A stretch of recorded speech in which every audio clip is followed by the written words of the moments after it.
Good morning, everybody, and welcome to this morning's update on Hurricane Milton. So, Hurricane Milton has thankfully slightly weakened down to a Category 4 hurricane with winds of 145 miles per hour, gusts up to 190 miles per hour, is moving to the east-northeast, and has a minimum central pressure of 929 millibars as of the 7 a.m. update.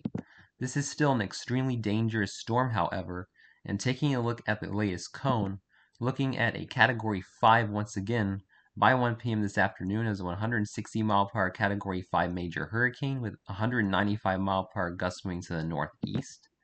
Going into this overnight, 1 a.m. Wednesday morning, 155 mile per hour Cat 4, 190 mile per hour gusts moving to the northeast. As we go into tomorrow, 1 p.m. tomorrow afternoon, 145 mile per hour winds with 175 mile per hour gusts moving to the northeast.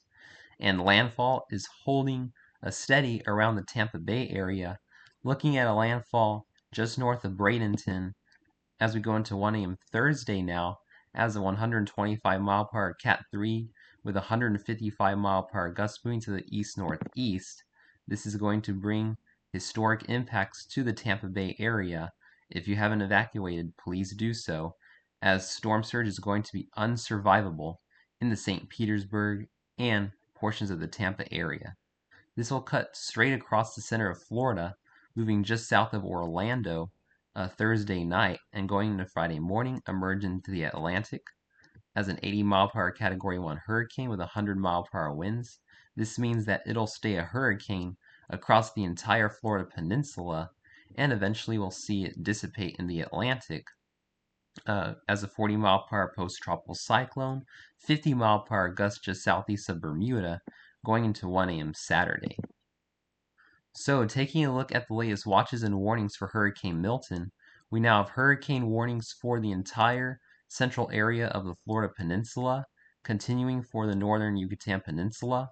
We have hurricane watches and tropical storm warnings for southern Florida, the southwestern Florida, the northeastern Yucatan, northeast Florida, and the Big Bend of Florida. And we have tropical storm watches for coastal Georgia, South Carolina, and north central Florida in the yellow. Taking a look at our peak storm surge, the most dangerous aspect of Hurricane Milton, looking at 1 to 3 feet of storm surge for the Big Bend of Florida from Indian Pass through Swanee River, 3 to 5 feet down through Yankeetown, 5 to 10 feet down through Anclote River, and still looking at 10 to 15 feet of storm surge in the Tampa Bay area down through Englewood. Once again, this storm surge is going to be unsurvivable in the Tampa Bay area, so please evacuate if you haven't done so already. 6 to 10 feet of storm surge down through Bonita Beach, 4 to 7 feet of storm surge down through Chokoloskee, 3 to 5 feet down through Flamingo, 2 to 4 feet for Dry Tortugas, 1 to 3 feet for the Florida Keys, and then anywhere between 2 to 4 and 3 to 5 feet of storm surge for the central northeast coast of Florida, southeast Georgia, southern South Carolina, and 1 to 3 feet of storm surge for the central South Carolina coastline. Taking a look at the latest rainfall projections, this has increased dramatically since yesterday.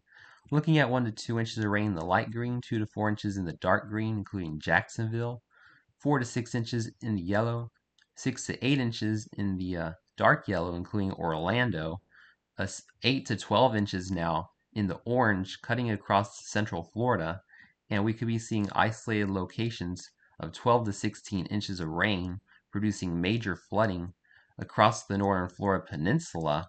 Good news for Miami, looking like you're going to see hardly any rainfall at all down in the Miami area, but dangerous flooding is going to be likely across Tampa Bay, especially the city of Tampa and points north, and Orlando, as rainfall projections have trended upward.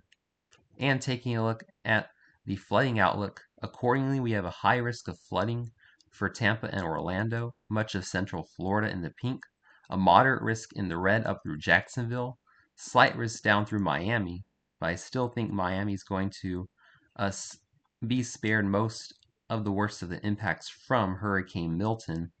And we have a slight risk for far southeast Georgia, north central Florida, marginal risk through southeastern Georgia and far southern South Carolina and just east of Tallahassee.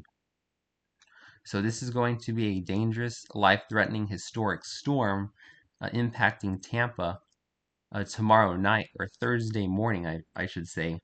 And this is going to bring catastrophic and life-threatening impacts to the entire central area of Florida. So if you haven't done so already, please evacuate in the Tampa area and make hurricane preparations if you live across Orlando, Daytona Beach, and Palm Bay, and the East Coast. Please stay safe and have a wonderful day, my friends.